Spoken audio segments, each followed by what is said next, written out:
हमारी इकोनॉमी के ऐसे कौन कौन से मेन पिलर्स हैं जो ग्रोथ को डिफाइन करते हैं? एंड अगर स्टार्टअप्स की बात करूं तो अभी पीयूष गोयल जी का भी एक स्टेटमेंट आया है, तो स्टार्टअप कंपनी क्या गलतियां कर रही है? जैसे हमने मार्केट्स का रिएक्शन देखा, लोग डरे हुए इसलिए हैं क्योंकि लोग इसे कंपेयर कर रहे हैं 1930 से। 1930 में भी सिमिलर सिचुएशन थी यूएस में। उस पीरियड को 1929 में एक बहुत फेमस टर्मिनोलॉजी से बोला जाता है द ग्रेट डिप्रेशन। आप कहीं पे भी गूगल में डालेंगे ग्रेट डिप्रेशन करके आपको एन नंबर ऑफ आर्टिकल्स मिलेंगे। कितना भयानक पीरियड। अभी हमारे गवर्नमेंट की तरफ से कुछ उस पर स्टेटमेंट नहीं आया है।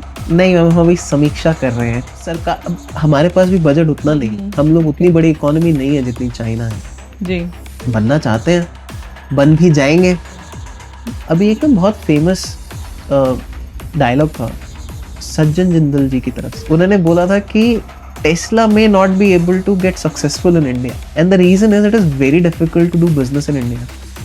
India is not the market जो आपका US या यूरोप है। India is a very different market. The consumer here is very price sensitive.